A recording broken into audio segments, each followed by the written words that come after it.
같이 보신 말씀은 요한 1서입니다. 요한 1서 4장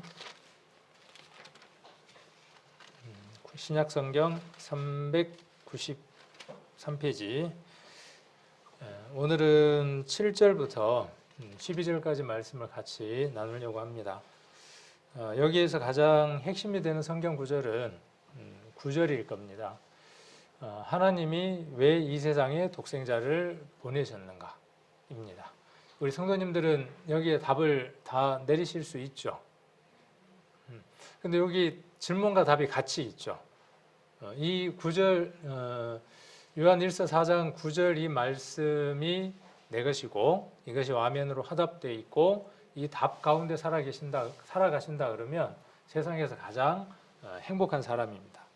그래서 여기 문제도 나와 있고 답도 나와 있습니다. 문제는 뭐냐 하면 독생자를 세상에 보내신 이유이고 그 답은 무엇이라고 기록하고 있느냐 하면 여기 노란색으로 표시하고 있는 대로 우리를 살리려 하십니다 하는 내용입니다. 그래서 9절은 우리가 조금 이따가 좀 더 자세히 살펴보는 시간을 갖도록 하겠습니다. 그래서 오늘 이 독생자가 누구인지 또 이 독생자를 통해서 우리가 어떤 그 은혜를 얻었는지 확신하고 또 확인하는 그런 시간이 이루어지기를 원합니다.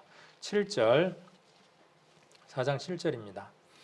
사랑하는 자들아 우리가 서로 사랑하자. 사랑은 하나님께 속한 것이니 사랑하는 자마다 하나님께로 나서 하나님을 알고 사랑하지 아니하는 자는 하나님을 알지 못하나니 이는 하나님은 사랑이십니다.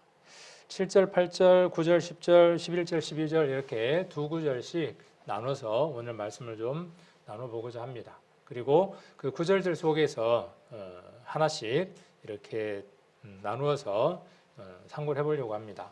우리가 서로 사랑하자라고 이야기를 했습니다. 제가 이렇게 구절을 옮겨오고 7절, 8절을 옮겨오고 거기에서 중요한 건 나누려고 하는 것을 노란색으로 이렇게 표시를 했습니다. 그리고 밑줄을 그었습니다. 우리가 서로 사랑하자 그랬습니다. 하자라는 말은 무슨 뜻인가요? 하자라는 건요. 청유형이죠. 나 혼자뿐만 아니라 다른 사람, 주변에 있는 사람들에게 나와 함께 같은 생각에 대해서 그 일에 동참하도록 끌어들이는 의미가 하자 그 말입니다. 운동하자. 운동을 혼자 해도 되는데 그 운동이 좋은 거예요, 나쁜 거예요? 좋은 거예요. 그러니까 어떻게 하려고 하는 거죠? 그 좋은 것을 같이 하자. 공부하자. 공부 어때요? 싫어. 공부 싫어요. 근데 공부하면 풍성해져요. 운동이 우리 몸을 풍성하게 하는 것처럼 공부가 우리 속사람을 건강하게 만듭니다. 성경 공부도 좋은 것이고 영어 공부도 좋은 것이고 여러 공부들이 좋습니다. 그런데 그 공부 속에 누구에 대한 공부가 빠지면요. 예수님에 대한 공부가 빠지면 그거는 배설물 같은 거예요. 그 공부가 주된 공부고 그 공부가 이루어져서 예수님을 찾은 사람에게는 많은 공부들이 유익합니다. 좋은 것들입니다. 그래서 하자라는 말은 좋은 것들을 함께 나누자 그런 의미예요. 그리고 이 하자라는 말은 어디서부터 출발했는가를 우리가 살펴볼 필요가 있죠. 여기 보시면 서로 사랑하라라고 제가 이렇게 이야기를 했죠. 서로 사랑하라. 하라는 건 뭐예요? 서로 사랑하라. 하자는 뭐죠? 하자는 아까 그 귀한 것을 가진 사람이 함께 나누자 그렇게 이야기를 하는 것이고 하라 하는 것은 뭐예요? 하라 하는 것은 뭐냐 하면 명령이에요. 해도 되고 안 해도 되고 뭐 이런 게 아니라 반드시 해야 하는 것은 뭐냐 하면 하라예요. 정지하라. 출발하라. 그렇죠? 이 하라라고 하는 것은 뭐냐 하면 반드시 해야 하는 것을 이야기를 하고 있는 겁니다. 요한복음 13장을 한번 같이 보시겠습니다.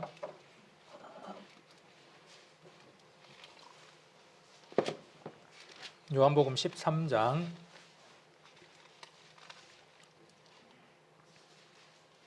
지난번에도 잠깐 말씀드렸지만 성경에다가 이렇게 연관되는 성경 구절들을 적어 놓으시고 한 주간 들었던 말씀들을 다시 묵상을 해보면 오늘 들었던 것보다 더 많은 그 풍성함이 여러분들에게 있을 겁니다. 13장 34절 35절 한번 보겠습니다. 자, 새 계명을 너희에게 주노니 요한복음입니다. 요한복음 171페이지 13장 34절. 새 계명을 너희에게 주노니 서로 사랑하라. 사랑하라 이겁니다.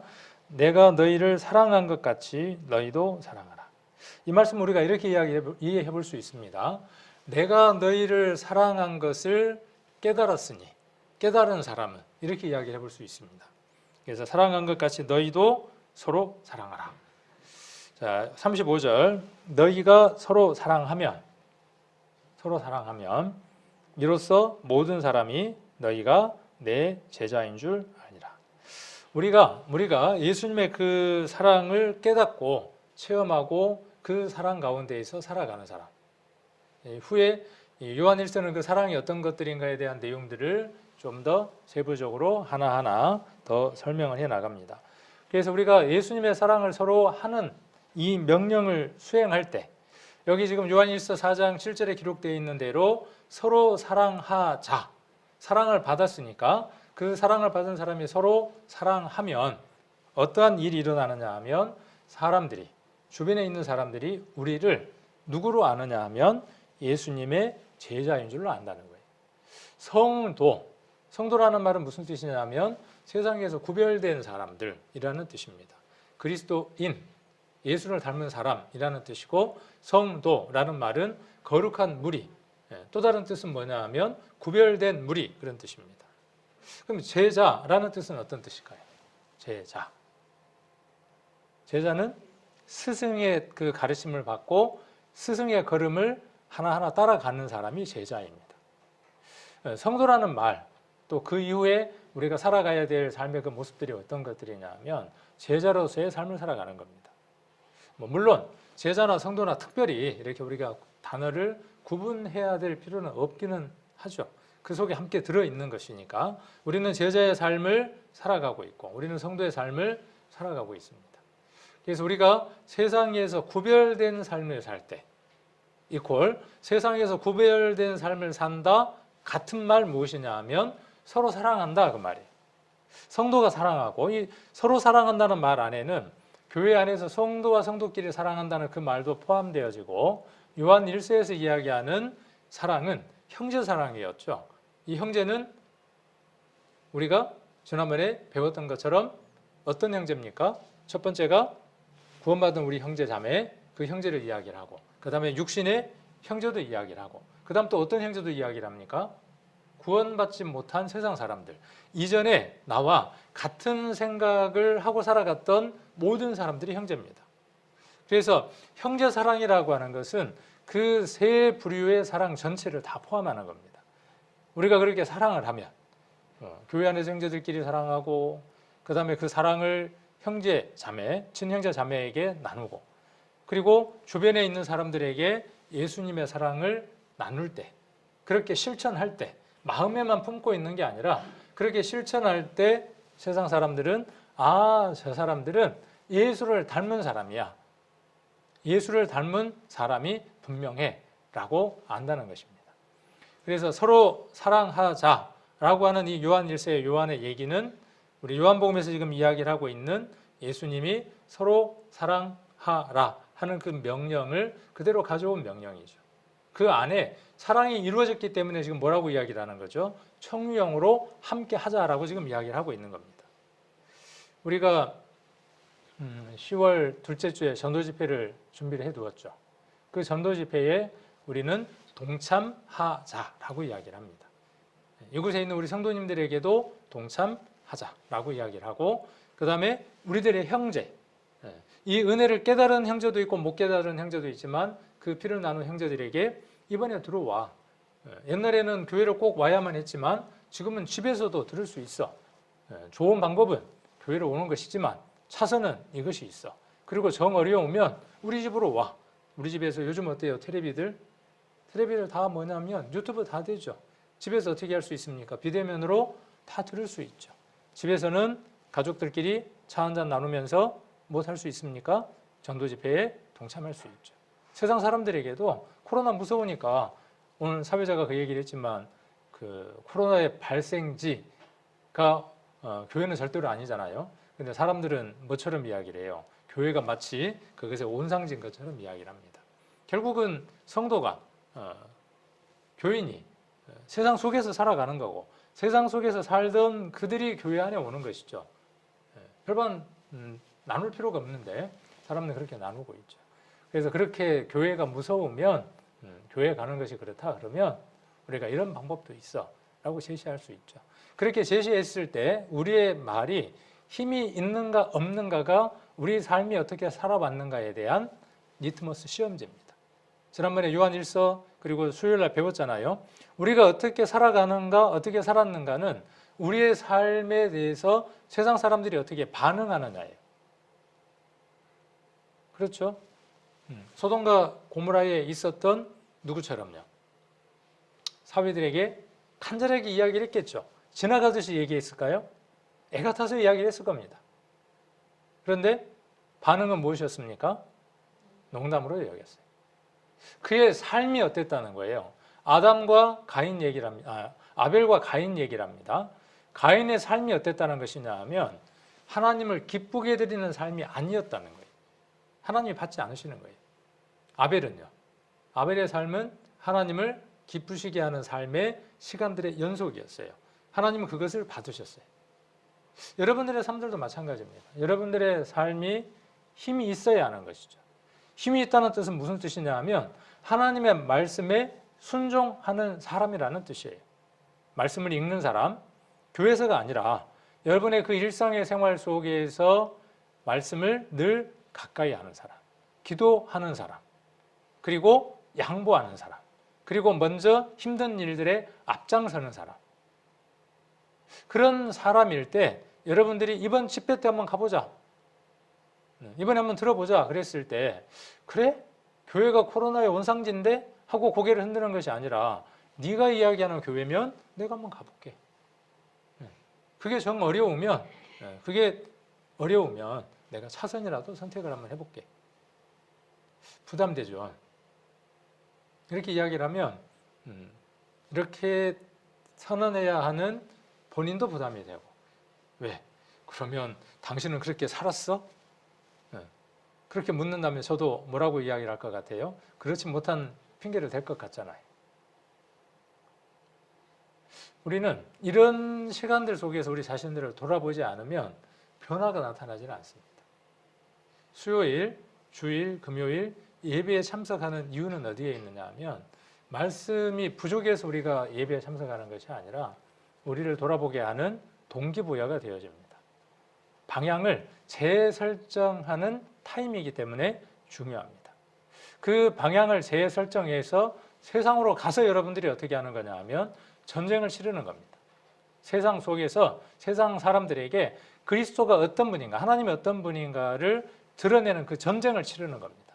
사단은 우리의 삶을 망가뜨리려고 애를 쓰고 우리에게 손가락씩 하게 하는 그 삶을 살아가게 하려고 애쓰고 성령께서는 우리를 빛 가운데 드러나게 해서 하나님의 능력을 나타내게 하려고 애씁니다.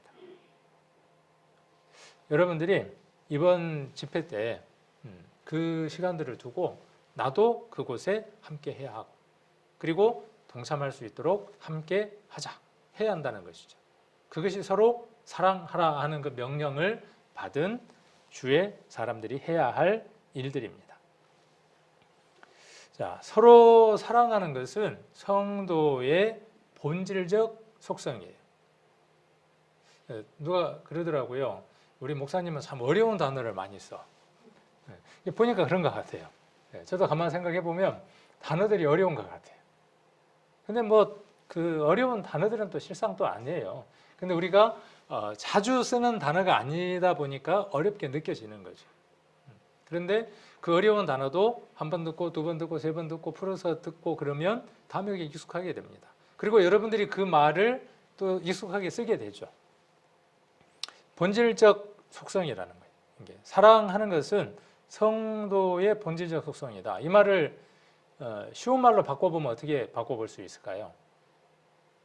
제가 여러 차례 이야기를 해드렸었는데 고양이는 멍멍, 개는 야옹 하고 울죠.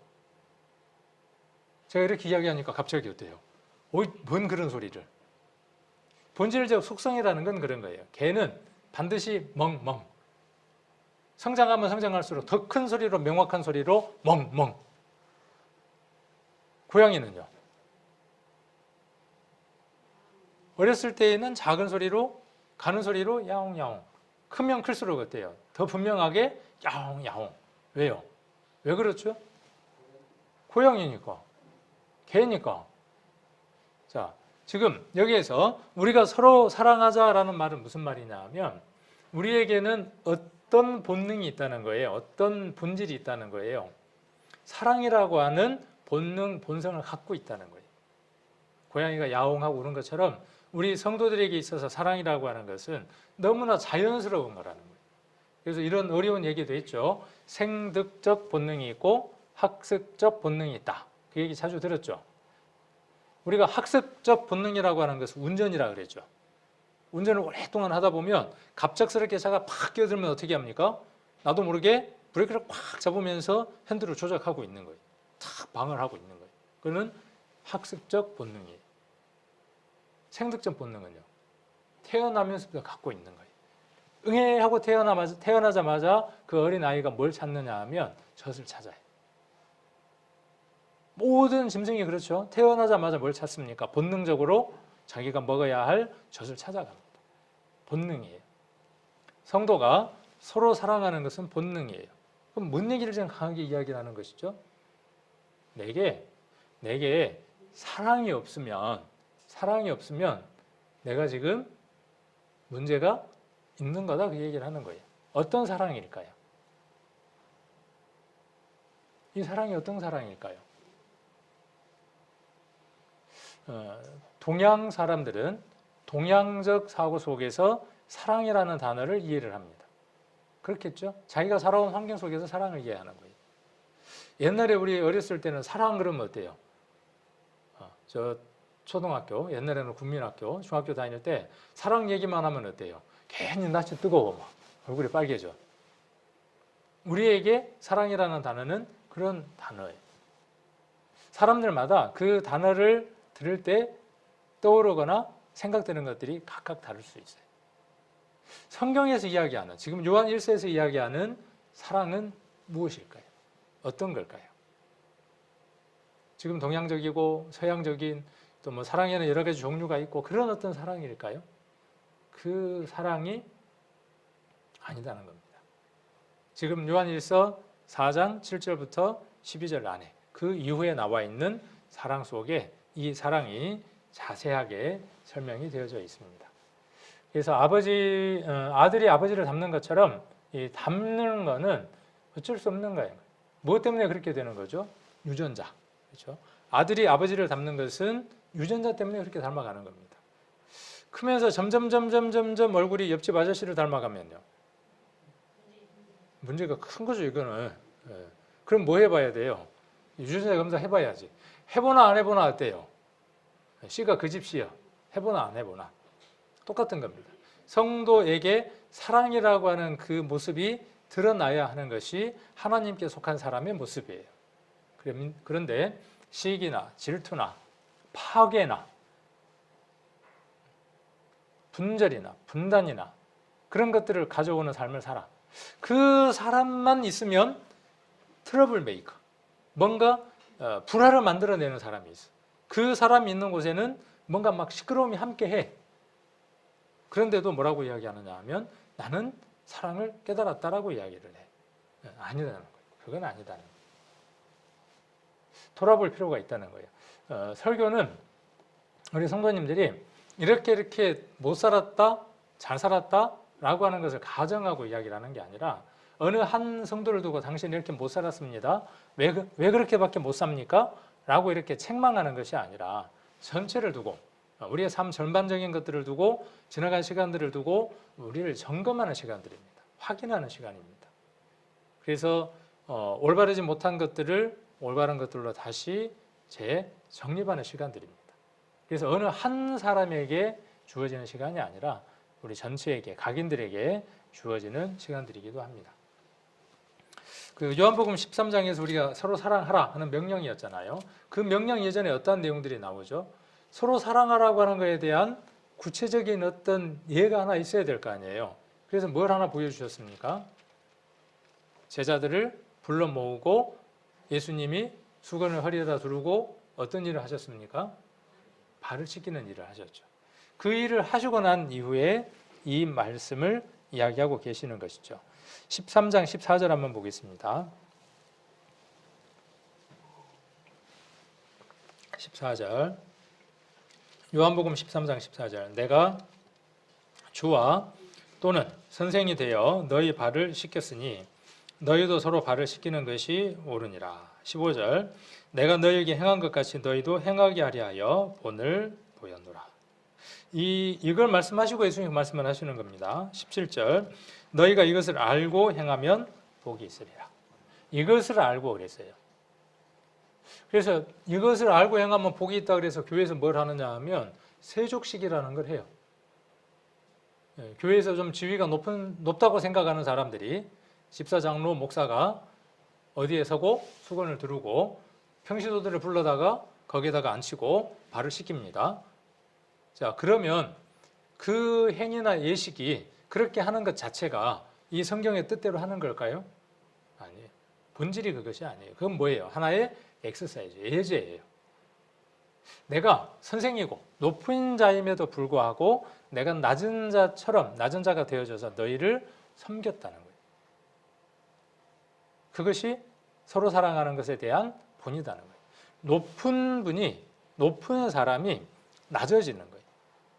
사랑은 어떤 것이냐 하면 높은 자가 상대방을 위해서 낮아진 자로 오는 거예요. 그리스도의 사랑이, 하나님의 사랑이 어떤 사랑이냐 하면 예수님이 이렇게 하신 것처럼 높은 자, 영원하신 분, 모든 것을 다 창조하신 분, 모든 것의 주인 되시는 분이 그 모든 것을 내려놓고 인간 모습으로 내려오는 거예요. 발의 모습으로 오시는 거예요. 그걸 씻기는 거예요. 그것이 사랑이다 라고 요한복음에서 이야기를 하는 것이죠. 그렇게 서로 하라는 거예요. 서로. 그러면서 예제를 보여주시는 겁니다. 자, 또 7절 요한 1서를 계속 왔다 갔다 하는 게 그 복잡하시면 이렇게 줄을 끈 있죠. 끈을 이렇게 해 놓으셔도 되고 주보를 거기다 꽂아 놔도 되고 그렇죠. 그렇게 하시고 빨리 왔다 갔다 하시면 되고 또 눈치껏 저기도 보시면 됩니다. 사랑은 하나님께 속한 것이다. 그러니까 사랑은 너희들이 생각하는 것처럼 그런 종류의 게 아니야. 사랑 그러면 육체적으로 화끈하고 사랑하면은 괜히 모르게 좀 낯뜨겁고 부끄럽고 사랑 그러면은 뭐 야릇하고 그런 걸 생각하잖아. 그런데 사랑은 그것이 아니야 라고 이야기를 합니다. 사랑은 하나님께 속한 것이다 그랬어요. 이 말이 오해를 가져올 수 있죠. 사랑은 하나님의 어떤 것 가운데에 하나라고 하는 그 오해를 가져올 수 있으니까 이것을 직역을 한번 해보면 헬라어를 직역을 하면 사랑은 하나님께로부터 나온 것이다 그랬어요. 후에 이렇게 결론을 내리죠. 8절에서 이는 하나님은 사랑이다 그랬어요. 하나님 자체가 뭐냐 하면 사랑 전체예요. 하나님은 사랑이라는 거죠. 하나님의 일부분이 사랑이 아니라 하나님 전체가 사랑이다 그 말이에요. 그 사랑을 드러내 보이는 방법으로 선택하신 게 뭐냐 하면 하나님이 인간의 모습으로 오시는 거예요. 지난주에도 말씀을 드렸지만 사랑이 이루어지려면 어떻게 해야 사랑이 이루어지느냐 하면 동등해야 사랑이 이루어집니다. 사람과 사람 사이에서는 사랑한다. 내가 너를 사랑한다. 그 사랑의 결말로 서로 프로포즈를 하죠. 그래서 사랑이 이루어지는 거죠. 그런데 걔한테는 내가 너를 사랑한다. 내하고 영원히 살자. 나도 그건 못하는 거예요. 그건 안 되는 거예요. 왜? 등급이 다르기 때문에. 하나님 우리를 사랑하셨는데 하나님의 영역은 영원해요. 하나님은 영원하신 분이에요. 죽음이 없는 분이에요. 그분이 우리 인간을 사랑하는데 이 인간의 삶이 그 영원한 것을 수용할 수가 없어요. 그러니까 인간을 어떻게 하는 수밖에 없냐 하면 영원한 모습으로 바꿔야 하는 거죠. 죽음이 있는 인생을 죽음이 없는 하나님과 같은 모양으로 바꿔야 하는 거죠. 그 계획이, 그 비밀이 성경 속에 곳곳에 숨겨져 있는 거죠. 그 사실을 알려드리려고 하는 게 전도 집회입니다. 그 사실을 깨닫는 게 뭐냐 하면 하나님의 사랑을 깨닫는 겁니다. 그 사실이 성도가 되어지는 겁니다. 교회를 오랫동안 다니는 것이 목적이 아니라 성경을 배워야 하는 가장 큰 숙제가 바로 이것입니다. 그래서 사랑은 하나님께로부터 나온 것이다. 이렇게 이야기를 하고 있습니다. 성경 데살로니가 전서를 한번 보겠습니다. 데살로니가 전서. 성경은 이런 얘기로 다 꾸며져 있습니다. 이런 얘기들의 집합이 성경입니다. 이 얘기를 하기 위해서 가인, 아벨 얘기도 나오는 것이고 수많은 인물이 등장하고 장소가 등장하고 역사가 진행되는 겁니다. 4장 9절 332페이지 데살로니가 전서 4장 9절입니다. 4장 9절 형제 사랑에 관하여는 너희에게 쓸 것이 없으면 형제와 형제끼리 서로 사랑하는 그것에 대해서 더 이상 쓸 게 없다. 왜? 충분하다는 거예요. 예수님 말씀하신 것, 구약에 나와 있는 것, 그 모든 것들로 말미암아 충분하다는 거예요. 우리도 충분합니다. 요한 1서는 그 충분한 거에 대해서 다시 한 번 더 돌다리를 두들기고 있는 것이죠. 그래서 형제 사랑에 관하여는 너희에게 쓸 것이 없으면 너희가 친히 너희는 누구예요? 너희는 아무나 두고 너희라고 안 합니다. 자, 목사님을 두고 너희라 그랬을까요? 장로님을 보고 그랬을까요? 집사님을 보고 그랬을까요? 평신도를 보고 그랬을까요? 장로교 교인들을 두고 이야기를 했을까요? 감리교 교인들을 두고 이야기를 했을까요? 너희는 누구예요 지금? 너희는 누굽니까? 자, 1차적으로는 이 성경을 읽고 있는 독자예요. 그렇죠? 성경을 보고 있는 모든 사람이에요. 너희는. 자, 그런데 그 너희 가운데에 이 너희가 되려면 누가 돼야 돼야죠? 앞에 하나님의 사랑을 온전하게 깨달은 사람, 구원받은 사람, 여러 가지로 표현할 수 있습니다. 구원받은 사람, 거듭난 사람, 중생한 사람, 하나님의 자녀가 된 사람, 뭐 여러 가지로 표현을 할 수 있어요. 그런데 우리가 일반적으로 표현하는 건 뭐예요? 구원받은 사람, 성도 이렇게 표현하는 겁니다. 교인이라는 말은 좀 다른 의미죠. 교인은 교회에 등록한 사람이라고 하는 메시지가 더 강하다는 것이죠. 교인은. 그래서 우리가 그 교인이라는 말을 우리가 즐겨 쓰기보다는 성도라는 표현을 즐겨 쓰는 거죠. 그래서 여기서 너희는 성도입니다. 너희가 친히 하나님의 가르치심을 받아 서로 사랑합니다. 서로 사랑하는 것은요, 세상으로부터 배운 게 아니에요. 누구로부터 친히 배운 거예요? 하나님의 가르치심을 받은 거예요. 친히 받은 거예요. 언제요? 하나님의 사랑이 얼마나 큰지를 언제 친히 배웠을까요? 경험이 없으면 말을 못하는 거죠. 첫사랑 이야기할 수 있죠. 저에게 첫사랑은 우리 집사람이 아니에요. 공개적으로 선포합니다. 왜냐하면 사실이니까. 이를 빠득하는군요. 왜요? 첫사랑은 분명한 경험이기 때문에. 있죠. 그 첫사랑 이야기하니까 떠올라요, 안 떠올라요? 없는 분은 떠오르지 않지만 있는 분은요. 지금 있는 남편이나 아내에게 좀 미안하긴 하지만 그때 그 시절이 생각이 나. 경험이기 때문에 그렇습니다. 잊어버릴 수가 없어요. 하나님과 나와의 사랑, 그 사랑이 이루어진 사람은 그렇게 뭉클하면서 잊어버릴 수 없는 그 사랑의 경험이 있습니다. 언제 뜨끈한 감정이 와서 그런 거 아니에요. 사랑은 그런 거 아니에요. 분명한 대상이 있는 거예요. 그 대상하고의 감정의 교류와 인격적인 교류가 있어야만 하는 것이 사랑이에요. 예수님과 하나님과 그 관계가 이루어진다. 제가 지금 이렇게 이야기할 때 그거 마저 하는 사람이 있고 그 뭔지 잘 모르겠어. 할 듯 말 듯 좀 묘해. 그런 분들은 이번 집회 때 꼭 확인해야 되는 거예요. 반드시 확인해야 되는 겁니다. 그래서 친히 우리에게 가르쳐 주신 겁니다.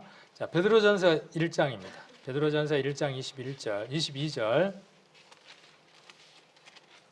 베드로전서 1장 22절.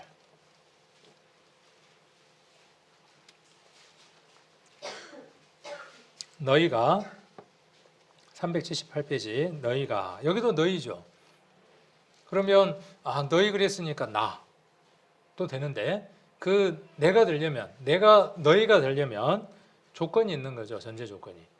어떤 전제 조건이 있냐 하면 진리 가운데로 들어간 사람. 여기 보면 너희가 그랬죠. 너희가 진리를 순종함으로. 진리를 순종했어요. 진리가 뭡니까? 제가 왜 이렇게 질문하느냐 하면 여러분들도 이런 질문하며 성경을 보셔야 돼요. 그리고 그 답을 여러분들이 거기에 적으실 수 있어야 돼요. 진리는 아버지의 말씀이 진리니이다. 그런 말씀도 있고 예수님이 말씀하시기를 내가 곧 길이요 진리요 생명이니. 예수님이 진리라고 또 말씀하셨어요. 지난번에 우리가 시편 31편에서 하나님이 누구라고 말씀하셨냐 하면 진리의 하나님이라고 말씀하셨어요. 그러니까 진리는 사전적으로 진리는 절대로 변하지 않는 이치 그런 뜻이에요. 사전적인 의미는. 그런데 성경 속에서 진리는 뭐예요? 곧 하나님이에요. 성경이에요. 말씀이에요. 성령이에요. 성령이 진리라 그랬어요. 진리의 성령이라 그랬어요. 이 말씀이에요. 자, 그러면 너희는 누구냐 하면 진리를 순종한 사람이에요. 말씀에 순종한 사람이에요. 창세기부터 요한계시록까지 수많은 말씀이 있는데 그 말씀 가운데에 우리가 가장 먼저 순종해야 할 일이 있는데 그것이 무엇이냐 하면 구원받는 겁니다. 하나님은 모든 사람이 구원을 받으며 얻으며 진리에 이르기를 원한다. 이렇게 말씀하셨죠. 하나님에게 오는 하나님을 만나는 사람, 이 성경을 읽는 사람이 가장 먼저 순종해야 할 내용 1번이 무엇이냐 하면 탄생하는 겁니다. 하나님의 자녀로 태어나는 겁니다. 그 얘기는 하나님을 만나기 전 사람은 이 말씀에 순종하기 전 사람은 하나님의 사람이 아니라는 거예요. 사단의 자녀라는 거예요. 그래서 너는 하나님의 자녀로 태어나야 해 하는 것에 순종하는 것이 있어야 된다는 거죠. 순종함으로 너희 영혼을 깨끗하게 하여 거짓이 없이 형제를 사랑하기에 이르렀으니. 이 말을 쉽게 바꾸면 우리가 구원받았으니 그 말이에요. 구원받은 사람은 형제로 서로 사랑할 수 있는 거죠. 마음으로 뜨겁게 어떻게 하는 거죠? 피차 사랑하는 거죠. 피차라는 말이나 서로라는 말이나 같은 말이죠. 피차, 서로 같은 말이에요. 자, 그리고 23절에 너희가 거듭난 것이. 거듭났어요. 요한복음 3장에 기록되어 있는 대로 거듭나는 거죠. 사람은 한 번 더 태어나야 하는 겁니다. 사람이 한 번 태어난 사람은 하나님을 만날 수 없습니다. 영원히 하나님을 만날 수 없어요. 한 번 더 태어나는 건 어떻게 태어나느냐? 요한복음에 기록되어 있는 대로 말씀으로 태어나는 겁니다. 성령으로 태어나는 겁니다. 진리를 순종함으로 말미암아 내 영이 하나님의 자녀로 태어나는 겁니다. 영원하신 그 사랑이 내게 부음바 되어져서 내가 하나님의 사랑을 나눌 수 있는 사람이 되어지는 겁니다. 그것이 거듭나는 겁니다. 그래서 거듭난 것이 무엇으로 이루어지느냐? 썩어질 씨로 된 것이 아니요 썩지 아니할 씨로 된 것이니. 이 씨가 아버지가 어머니에게 주는 그 씨일 수 있어요. 그 썩어지는 씨예요. 그죠? 그 씨는 썩어지는 씨입니다. 무슨 얘기냐? 이 세상 모든 사람들은 다 썩어질 씨를 받았어요. 받기는 받았는데 그 씨가 영원한 씨가 아니라 썩어질 씨라는 거예요. 그 씨를 받은 사람은 영원히 살 수 없어요. 근데 어떤 씨를 받아야 하는 거죠? 썩지 아니할 씨로 되어야 돼요. 그 썩지 않는 씨가 뭡니까? 하나님의 살아있고 항상 있는 말씀이에요. 그래서 예수님이 씨 뿌리는 비유를 말씀하셨죠. 밭에 씨를 뿌린다 그래서요. 우리가 밭이에요. 심령의 밭이에요. 그 심령의 밭이 어떠하냐는 것에 따라서 하나님의 말씀이 뿌려졌을 때에 그 씨가 싹이 나고 자라는 거죠. 그렇게 씨가 나고 자라서 열매를 맺는 사람, 30배, 60배, 100배 결실하는 사람을 가리켜서 뭐라고 이야기를 하죠? 그 사람이 구원받은 사람이에요. 다시 한 번 더 말씀드리지만 싹이 나고 씨가 나고 씨가 똑같은 얘기네. 싹이 나고 쭉 자라고 있는 그 사람. 어떤 사람? 30배, 60배, 100배 결실한 사람. 결실한 사람이에요. 결실하고 있는 사람이에요. 결실치 못한 것은 무효. 점점 무거워지죠. 그럼 막 복잡해지죠. 한번 구원받으면 영원히 없어지지 않는다 그랬는데 저건 뭔 얘기야? 나는 지금 열매가 없는데 나는 어쩌지? 그러면 아니라는 얘기야? 그래서 한번 우리 자신들을 돌아보는 거죠. 시험에 있는가 우리 자신을 시험하는 거예요. 내게 왜 열매가 없을까? 지난번 구역 모임 때도 그런 얘기를 했지만 목사님은 왜 어떤 데 보면 열매가 없다고 그랬다가 어떤 데 보면 또 열매가 있다고 이야기했다가 왔다 갔다 해요. 제가 봐도 그런 것 같아요. 제가 들어도. 제가 했던 얘기를 가만 생각해 봐도 그런 것 같아요. 우리의 삶들을 보면 때로는 우리가 변화가 있는 시점도 있고 때로는 전혀 변화가 없고 오히려 물러나 있는 삶을 살아가는 시간도 있는 것 같아요. 그러나 전체적으로 봤을 때는 어때요? 전체적인 어떤 시야 속에서 봤을 때 우리는 구원받은 그날보다 지금 어떤 상태냐 하면 많이 성장해 있는 상태인 것은 분명합니다. 그건 우리가 부정할 수 없어요. 구원받은 사람이라면 당연히 그렇습니다. 그럼에도 불구하고 어제보다 오늘 내가 나아진 것이 없으면 우리는 어떻게 해야 된다는 거죠? 내게 변화가 없다는 것을 생각하고 누구 앞으로 달려가야 하는 것이죠? 나를 변화시킬 주님 앞으로 가야 하는 것이죠. 그래서 그 둘 다를 이야기를 하는 겁니다. 교회 안에 꾸준히 변함없이 믿음의 생활을 하는 많은 성도들이 있습니다. 보이든 보이지 않든. 그러나 또 어떤 분들도 있느냐 하면 10년 전이나 5년 전이나 오늘이나 똑같은 신앙을 하는 사람들이 있습니다. 좋은 거죠. 한결같은 신앙 좋은 거죠. 이 한결같은 신앙 지금 좋은 거예요, 안 좋은 거예요? 10년 전이나 5년 전이나 3년 전이나 똑같아. 한결같아. 좋은 거예요, 안 좋은 거예요? 이거는 안 좋은 거예요, 이거는. 비록 롤러코스터를 타더라도 오르내리더라도 오늘 어떤 모습으로 있어야 하는 거죠? 그때보다도 다른 모습으로 서 있어야 하는 거예요. 생명은요, 롤러코스터를 탑니다.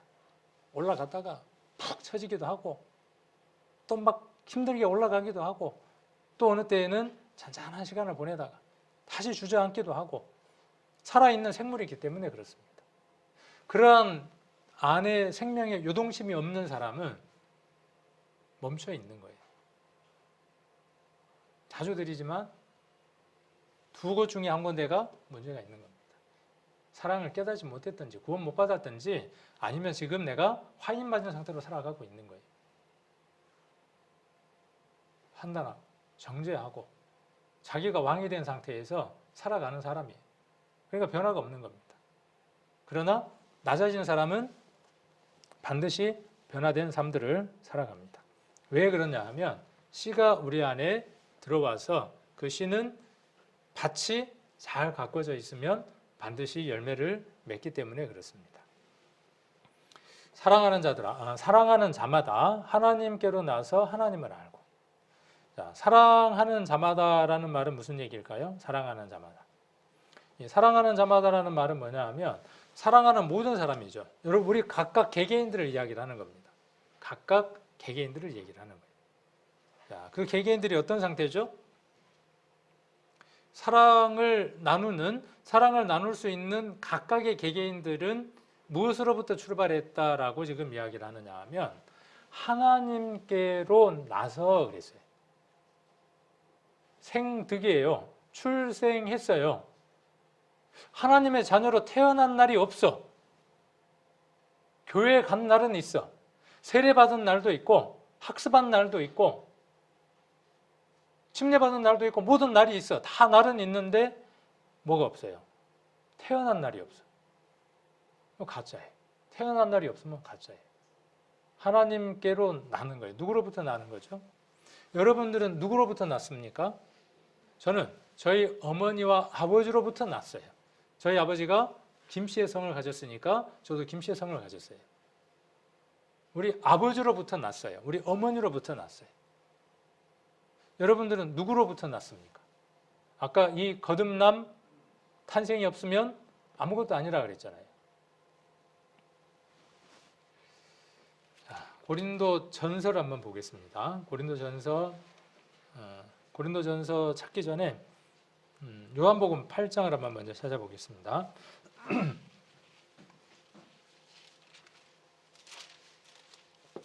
요한복음 8장. 성경을 많이 읽잖아요. 그리고 그 읽었던 말씀들이 머릿속에 하나씩 그 시줄 날줄로 엮이기 시작을 하면 유사한 비슷한 성경들이 머릿속에 다시 읽을 때 들어오기 시작을 합니다. 여기 하나님께로 나서라고 하는 이 구절과 유사한 성경들이 거미줄처럼 연결되어 있습니다. 그 연결되어 있는 것들을 찾아보려고 하는 거죠. 요한복음 8장 42절입니다. 42절. 여기는 아주 중요한 것 두 가지를 이야기를 합니다. 요한복음 8장 42절. 42절은 예수님이 뭐라고 말씀하시느냐 하면 나는 하나님께로부터 났다. 나의 출생의 비밀은, 그죠? 출생의 비밀을 얘기하는 거죠. 나의 출생의 비밀은 하나님으로부터 태어났다. 그래서 나는 하나님과 하나이다. 나를 본 사람은 아버지를 보았다. 신성모독인 거예요, 그들에게는. 그래서 예수님을 죽이려고 한 것이죠. 그런데 이것은 진실이에요. 자, 42절 한번 봅니다. 예수께서 가라사대 하나님이 너희 아버지였으면 너희가 나를 사랑하였으리니 이는 내가 하나님께로 나서 왔습니다. 나서 왔어요. 출발이 어디로부터 출발한 거죠? 여기 하나님께로 나서 그 얘기를 하려고 지금 이야기를 하는 것이죠. 예수님은 예수님 자신의 출생, 왜 여기 와 있는가에 대한 자기 정체성에 대해서 분명하게 말씀하고 계시는 거죠. 누구로부터 나서? 누구로부터 나서? 하나님께로부터 나서. 그 다음에 어떻게 돼 있다고요? 왔다 그랬어요. 왔다라는 말은 무슨 뜻이에요? 왔다라는 말은 여러 의미가 있습니다. 왔다. 왔다라는 말은 제가 지금 교회를 왔어요. 그럼 오기 전에 어디 있었을까요? 집에 있었든지 사무실에 있었든지 출발지가 있는 거죠. 왔다라는 말은 무슨 뜻이냐 하면 출발지가 있는 거예요. 나서, 출생, 출발한 지점이 있어요. 어디예요? 하나님께로부터 왔어요. 그러면 보냈겠죠? 스스로가 보내신 거예요. 스스로가 보냈으니까 뭐라고 성경을 표현했느냐 하면 독생자예요. 스스로가 나신 거예요. 스스로가 스스로 자신을 보냈어요. 그래서 그를 세상 사람들은 무엇이라고 이야기를 하느냐 하면 하나님의 아들이라고 불러요. 또는 외아들이라고 불리우는 거예요. 불리우기를. 그러나 그는 곧 누구예요? 하나님 자신이에요. 자신으로부터 왔어요. 좀 어렵죠? 자, 아버지께서 나를 보내신 것이니라. 그러니까 말이 맞아요, 안 맞아요? 아버지께로 나서 왔습니다 하는 말이나 아버지께서 나를 보내신 것이니라 하는 말이나 동일한 말이에요. 자, 나는 스스로 온 것이 아니요 그랬어요. 그러니까 스스로 오지 않았으니까 어때요? 어떤 목적이 있는 거죠. 스스로 온 것이 아니라 보낸 사람의 목적을 갖고 온 것이죠. 하나님이 인생이 되셔서 하나님이 인생이 되시려고 하는 그 목적, 내용을 가지고 스스로 보내심을 받은 분, 그분이 누구냐 하면 독생자이신 예수님입니다. 자, 그런데 44절 한번 봅니다. 너희는 이 너희는 누구예요? 아까 그랬잖아요. 성경을 보는 독자라 그랬죠. 1차적인 게. 항상 1차적인 게 너희 그러면 성경을 보는 우리예요. 너희, 각각 개인이에요. 너희는 너희 아비 마귀에게서 났으니. 큰일 났네. 큰일 났네. 이 말씀이 진실로 내 것이 되어졌을 때에 아이고 큰일 났네 했던 적이 있죠. 제가 그랬어요.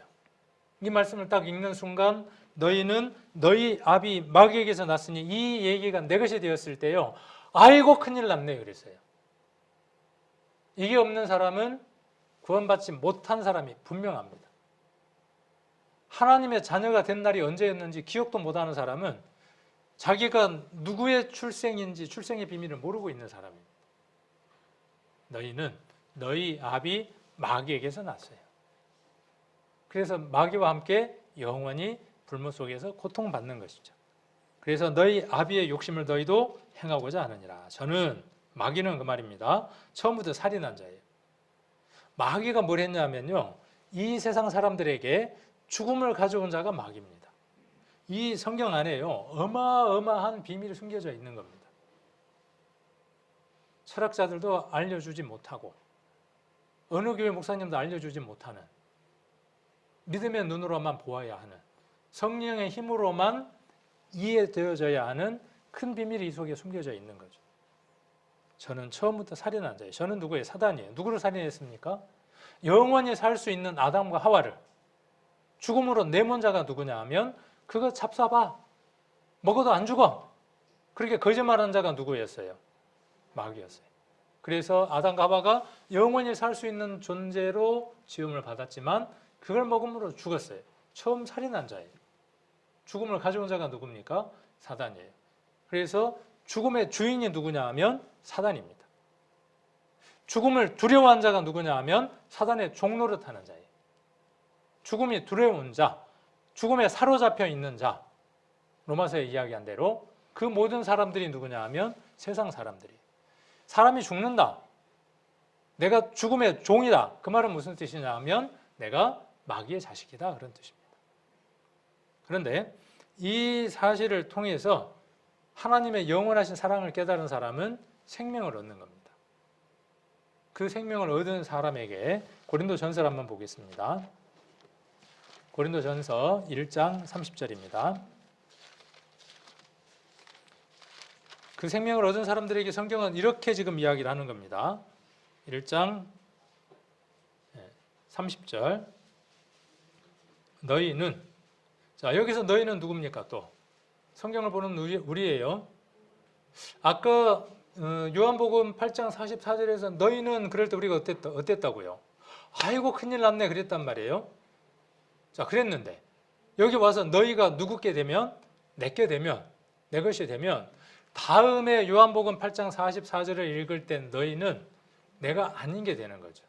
이전엔 너희가 나였지만 고린도전서 1장 30절을 읽으면서 이 사실이 이루어진 사람은 그 너희가 누구가 되느냐 하면 나와는 관계없는 단어가 되는 것이죠. 이게 참 신비로운 것이죠. 30절, 너희는 하나님께로부터 나서 그랬어요. 이전에는 누구 자식이었는데? 마귀 자식이었는데 이제 누구 자녀가 되는 거죠? 하나님의 자녀가 되는 거예요. 그리스도 예수 안에 있어요. 얼마나 큰 축복인지 모릅니다. 그리고 예수는 하나님께로 나와서, 이 성경 구절이나 아까 지금 요한복음 8장 42절에서 읽은 성경 구절이나 같은 성경이에요? 다른 성경이에요? 같은 구절이죠? 시줄과 날줄 연결해보면 어떠냐 하면 같은 맥락의 얘기예요. 자, 너희는 누구로부터 났습니까? 하나님께로 났어요. 여기 지금 뭐라고 이야기를 하고 있습니까? 너희는 하나님께로부터 나서, 동일하게 이야기를 하고 있죠. 그러니까 요한복음 8장 44절에서 이야기하는 너희와 지금 고린도전서 1장 30절에서 이야기하는 너희는 다른 너희. 그러니까 읽을 때 너희 그럴 때 내게 해당이 될 수도 있고, 그렇죠? 내게 해당이 될 수도 있고 안 될 수도 있어요. 이전에 그 너희가 나였는데 지금은 해당이 안 될 수도 있고, 이전에는 그 너희가 내게 해당이 안 됐는데 지금은 내가 해당이 되는 거죠. 요한복음 8장 44절이 지금 해당되는 사람은 고린도전서 1장 30절에 해당될 수 없습니다. 그 해답을 우리는 전도집회에서 확실하게 얻게 되죠. 31절, 기록된 바 자랑하는 자는 주 안에서 자랑하라 함과 같게 하려 함이라. 우리 이걸 자랑하는 겁니다. 이거 자랑하는 거예요. 뭘 자랑하는 겁니까? 우리가 하나님께로부터 났다. 그리고 예수님은 하나님께로 와서, 자, 여기 후반절에 우리에게 30절, 지혜와 의로움과 거룩함과 구속함이 되셨으니. 자, 의로움이 되고 거룩함이 되고 구속함이 됐어요. 죄 사함을 받는다라는 말과 성경에서는 죄의 용서함을 받는다라는 말, 죄 사함을 받는다, 죄의 용서를 받는다, 의롭다함 받는다, 거룩함 받는다, 구속함 받는다, 구원 받는다, 거듭난다, 중생했다, 영생했다 같은 얘기입니다. 하나님의 자녀가 되었다 같은 맥락의 얘기입니다. 그러니까 하나님께로 나야만 하나님의 자녀인 거죠. 그래야 두 번 나는 거죠. 한 번은 마귀 자식으로 낳고 그 관계를 끊고 하나님의 자녀로 태어나는 것이기 때문에 그렇죠. 자, 하나님을 알고 그랬어요. 알고. 하나님을 알고 계신가요? 어떤 분인지? 내가 하나님이 한 분이신 줄 믿느냐? 잘 하는도다. 귀신들도 믿고 떠느니라. 일반적으로 아는 하나님 말고, 그냥 아는 그 하나님 말고 어떤 하나님? 지금 이 요한일서에서 이야기하고자 하는 그 하나님, 어떤 하나님? 하나님은 사랑이라고 하는 그 본체의 하나님. 그리고 조금 있다가 9절에서 이야기하려고 하는 독생자를 보내신 그 하나님. 사랑의 본체이신 그 하나님이 그 사랑을 드러내 보여주셨는데 그 드러낸 사랑이 무엇인지를 아느냐 그 말이에요. 그리고 지금 그 아는 것 가운데에서 살아가느냐 그 말입니다. 그러니까 사랑하는 자마다 하나님께로 나와서 하나님을 안다라는 이 말은 구원받은 대상이 아니면 이해하기 어려운 단어입니다. 그냥 뭘로만 아는 거죠? 그냥 감각적으로만 아는 거예요. 자, 사랑하지 아니하는 자는 하나님을 알지 못하나니 8절 하나님을 사랑하지 아니하는 자는 하나님을 알지 못하니 라고 이야기를 했습니다. 이 구절은 앞에 우리가 봤던 말씀과 대조를 이루는 말씀입니다. 야, 참 성경 복잡하게도 보죠. 대충 읽지. 저는 좀 복잡한가 봐요. 읽을 때 이렇게 읽어지니 어쩔 거예요. 읽으신 대로 이제 우리하고 교제를 하는 거죠. 이 구절은 앞에 사랑하는 자마다 하나님께로 나서 하나님을 알고 하는 말과 서로 대조를 이루는 말이에요. 한번 볼까요? 사랑하는 자마다 하나님께로 나서 하나님을 알고. 한번 이렇게 표시를 해놓으니까 어때요? 대조를 이루어야 안 이루어요? 사랑하지 아니하는 자, 사랑하는 자, 하나님께로 나서 하나님을 알고, 저는 하나님을 알지 못하고. 근데 여기 뭐가 빠졌어요? 안 빠졌어요? 자, 앞에 뭐가 빠졌죠? 하나님께로 나서라는 말이 뒤에는 어떻게 돼 있죠? 지금 빠져 있죠. 그거에 대조되는 말은 뭘까요? 사랑하는 자라는 말에 대조되는 말은 사랑치 않는 자. 하나님을 알고에 대해서 대조되는 말은 하나님을 알지 못하고. 하나님께로 나서에 대조되는 말은 뭘까요? 보이나요? 이렇게 보니까? 보이죠, 이제. 뭐죠? 이렇게 읽을 수 있어요.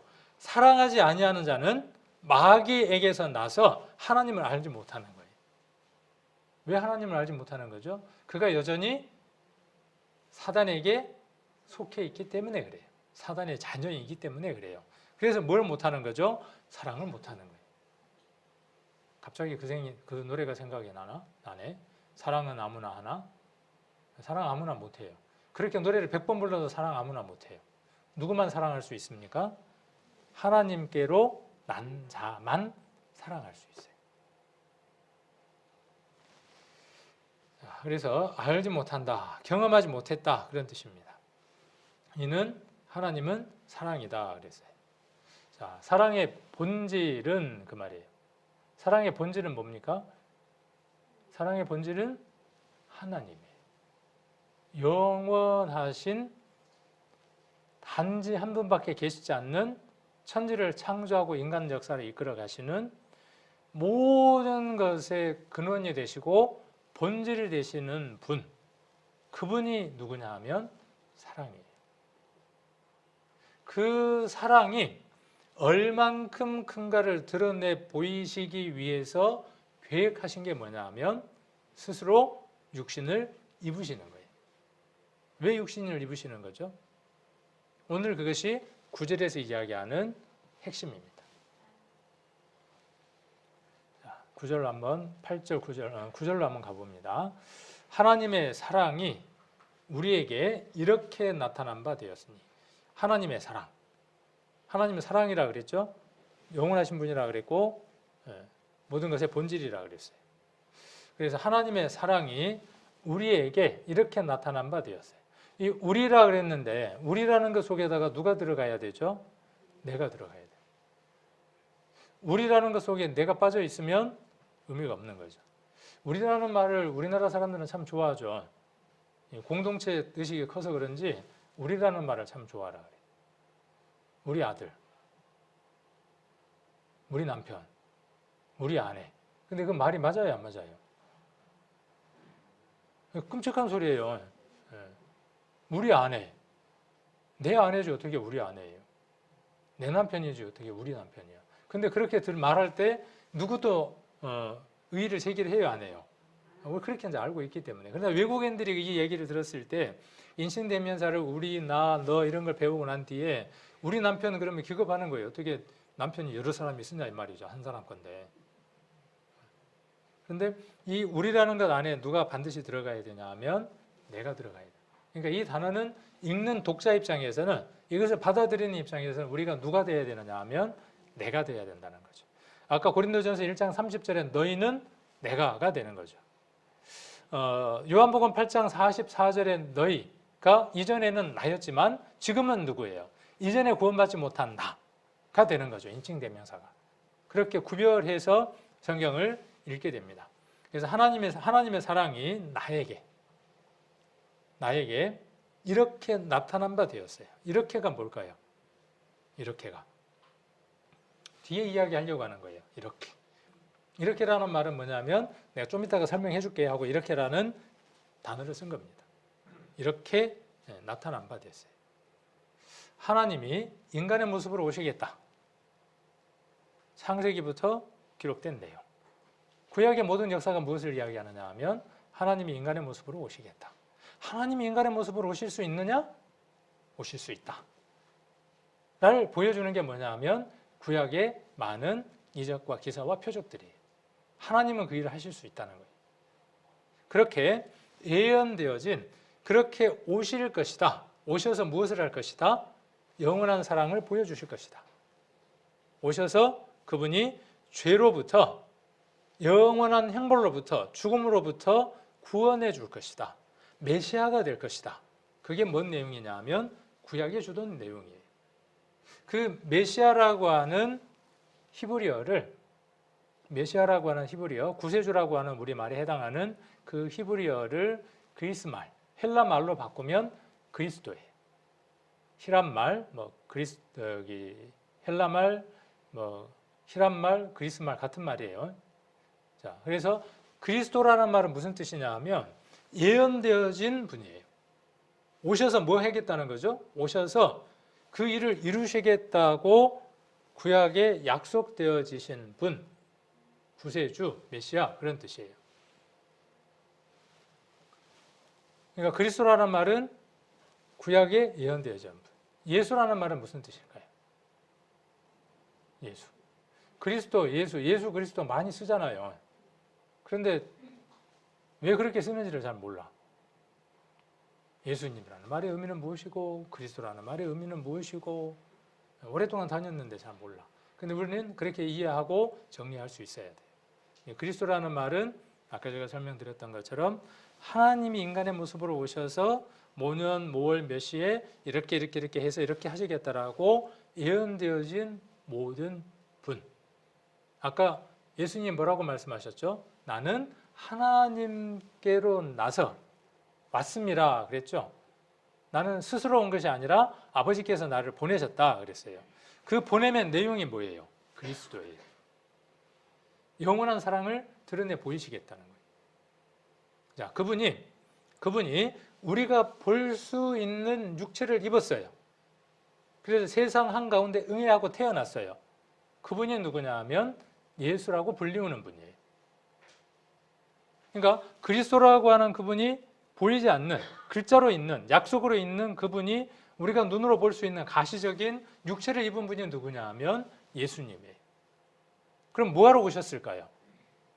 뭐하러 육체를 입었을까요? 이것을 그대로 이루기 위한 분이죠. 그러니까 예수님은 가장 마지막으로 하셔야 되는 말씀이 뭘까요? 그래서 예수님이 가장 마지막으로 하실 말씀은 무엇이냐 하면 이것을 다 이루었다. 보내심을 그렇게 받았기 때문에. 그래서 예수님이 십자가에서 마지막으로 하신 말씀은 다 이루었다. 무엇을? 이 그리스도를. 그래서 예수라고 하는 말은 역사적인 인물이다 그 말이에요. 공자가 실제 역사적인 인물이에요. 이순신 실제로 역사적인 인물이에요. 예수님 실제로 역사적인 인물이에요. 왜 그렇습니까? 우리가 지금 2021년이라고 쓰는 이 연도가 예수님을 출생을 기점으로 해서 정했기 때문에 그렇습니다. 실존 인물이에요. 그런데 뭐는 안 믿죠? 그분이 왜 보냄을 받았는지에 대해서는 관심이 없어. 알지를 못해. 그 얘기는 뭐냐면 하나님의 사랑을 경험해보지 못했다라고 이야기를 해볼 수 있습니다. 그래서 이렇게 나타났다 하는 말은 뭐냐면 뒤에 이제 설명을 하게 됩니다. 그래서 하나님이 자기의 독생자를 세상에 보내심은, 그러니까 이 독생자라고 하는 분, 예수님이라고 하는 분은 이 글 속에서 무엇이 지금 전제되어 있는 거죠? 이분은 옛날에 어디 있었던 분이다? 세상에 없었던 분이다 그 말이죠. 그 말이잖아요.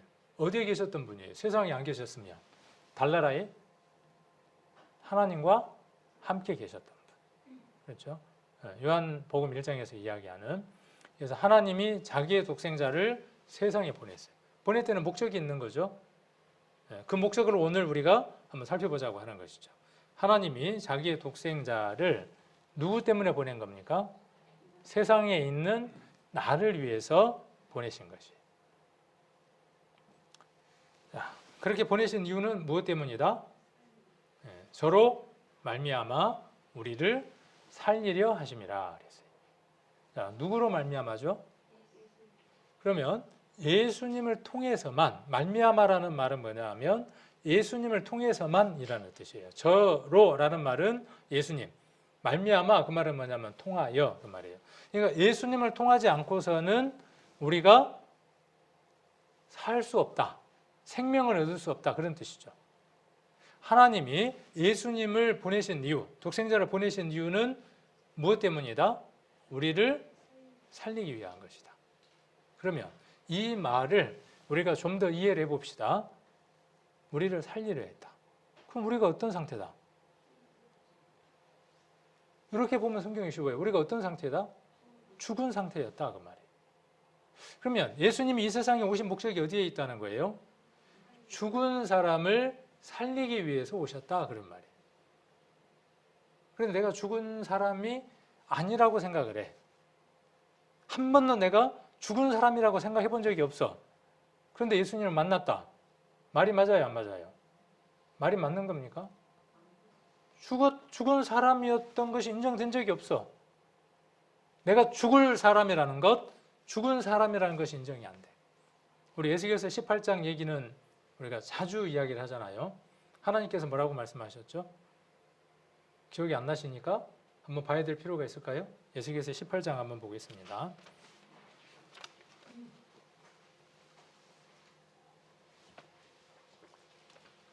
에스겔서 18장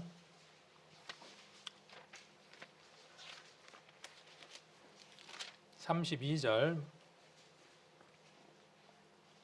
31절부터 한번 보겠습니다. 31절. 너희는 범한 모든 죄악을 버리고 마음과 영을 새롭게 할지라. 이스라엘 족속아, 너희가 어찌하여 죽고자 하느냐. 이 성경을 통해서 우리가 무엇을 하나 발견할 수 있느냐 하면, 이 성경은 무엇을 암시하고 있고 우리에게 전달하느냐 하면, 사람이 죽는 것은, 이스라엘 족속이 심판당하고 이방 나라에 사로잡혀가고 많은 환난을 당하는 것은 무엇 때문이다 라고 지금 이야기를 하고 있느냐 하면, 너희가 범한 죄 때문이다 이렇게 이야기를 하고 있습니다. 죄 때문에 너희가 죽을 것이 작정되어 있다 그 말이에요. 죽은 것과 진비 없다라고 이야기를 하고 있는 거죠. 자, 그러면서 32절에 나 주 여호와가 말하노라. 죽는 자의 죽는 것은, 죽는 자의 죽는 거예요. 이 표현이 이해가 됩니까? 죽는 자의 죽는 거예요.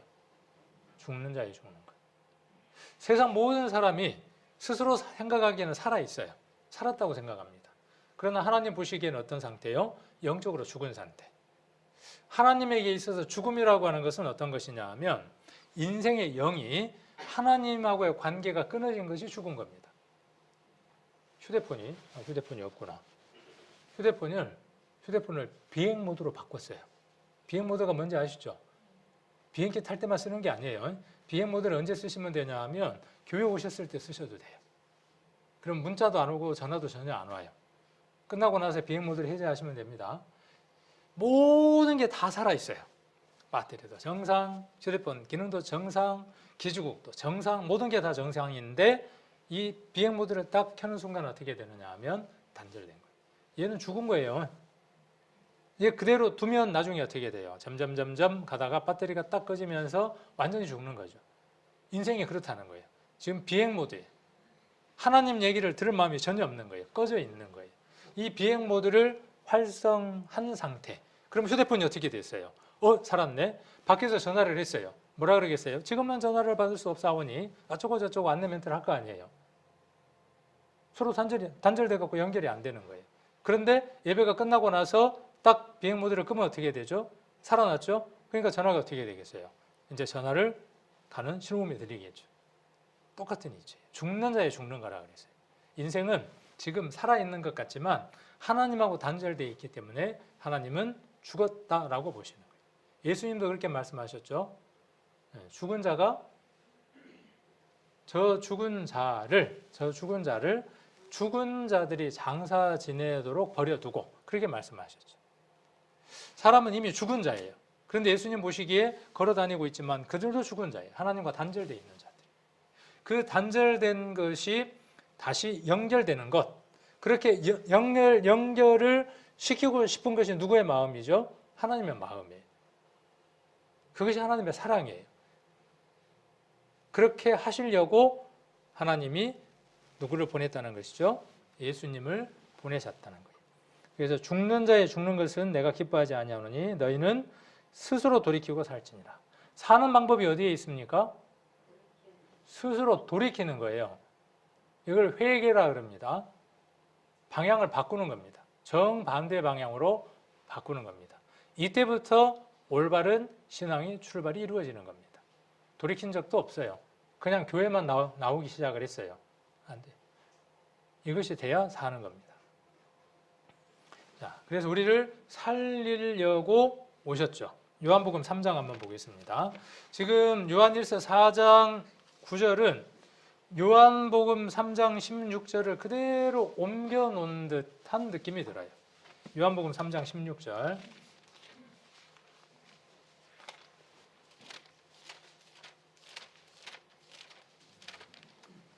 요한복음 3장 16절입니다.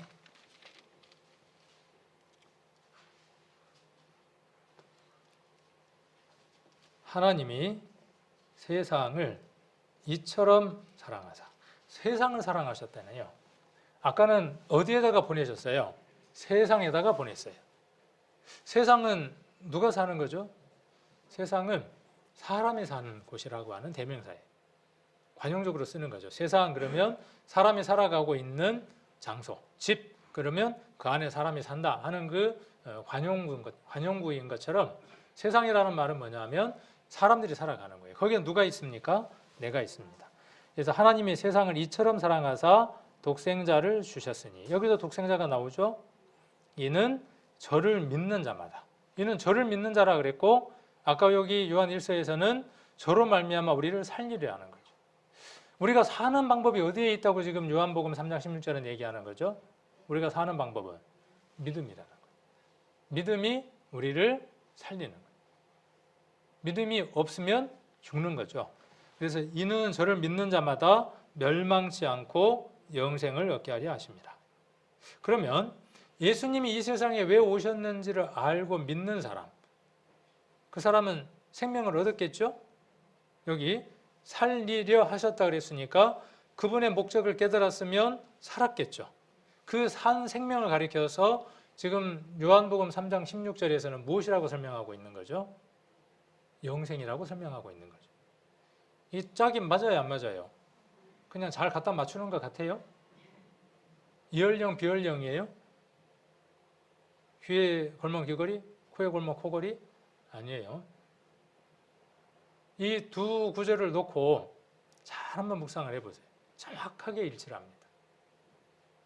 내가 독생자이신 영원하신 하나님의 사랑의 그 본체이신 예수님의 목적을, 이유를 알면 나는 생명을 이미 얻은 자예요.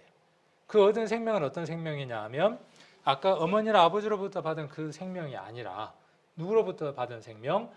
고린도전서 1장 30절 31절에서 이야기한 하나님께로부터 난 생명, 그 생명이 소유한 자, 그 생명을 소유한 것을 여기 지금 요한복음 3장 16절에서는 무엇이라 그랬습니까? 영생이라 그랬어요. 영생을 얻으셨습니까? 그렇게 묻는데 주저주저하면서 답이 안 나와. 아는 거예요? 모르는 거예요? 생명이 있는 거예요? 없는 거예요? 누가아버지가 누구요? 글쎄요. 나이가 좀 들었는데 글쎄요. 아버지에 대해서 모르는 거죠. 뭔가 그 사생하거나 뭐 문제가 있는 거죠. 우리 아버지는 누구예요? 하고 이야기가 바로 나와야 되겠죠. 자, 17절 하나님이 그 아들을 세상에 보내신 것은 세상을 심판하려 하심이 아니요 저로 말미암아 세상이 무엇을 받게 하려고? 세상이 구원을 받게 하려 하십니다. 세상에다가 누구를 넣어야죠? 나를. 자, 그래서 나를 사랑해서, 나를 이처럼 사랑해서 독생자를 주셨고 나를 사랑해서 구원을 얻게 하려고 하는 거죠. 세상은 심판의 대상이 아니에요.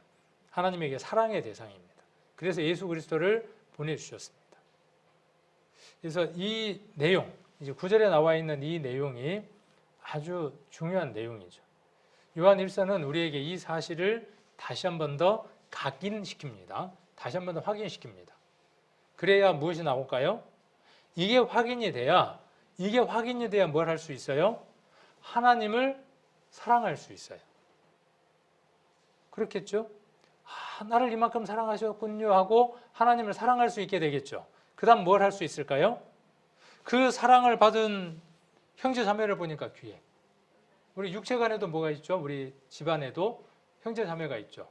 요즘은 이제 뭐 다 외동이지만 부모가 귀하고 부모가 나를 어떻게 키웠는가가 내 안에 확 들어와서 부모의 사랑을 크게 느낀 사람은 형제간도 어떻게 합니까? 그래, 우리 어머니 아버지가 나를 사랑하는 것처럼 저 아들도 어머니에게는 아들이겠지만 내게는 형이고 누나겠죠. 사랑하시는데 그러면 내가 어떻게 대해야 될까? 그러니까 이건 본능이에요? 시켜야 하는 거예요? 요한 1서는 게 본능이라는 거예요. 아까 태어나면서 본질적으로 갖고 있는 성품이다 그랬어요. 하나님 자체가 사랑인 것처럼 하나님의 사랑을 깨달은 성도는, 이 사실을 깨달은 성도는 자연적으로 뭘 할 수 있다. 그 사랑이 자연적으로 나온다. 안 나오면 문제다 라고 이야기를 하고 있는 것이죠. 그래서 요한 1서를 읽으시면서 우리 성도님들은 나의 구원도 정확하게 확인하시고 그 다음 내가 사랑을 해야 할 대상이 누구인지, 성경은 하나님 우리를 어떻게 사랑하셨는가를 보여주셨죠. 그러면서 뭐라고 말씀하시는 거예요? 그렇게 사랑하라 그렇게 말씀하셨어요. 요한 1서 뒤의 내용이 그 내용입니다. 그 내용들은 또 다음에 우리가 이어서 다음 주든 또 주어지는 시간들 속에서 살펴보도록 하겠습니다.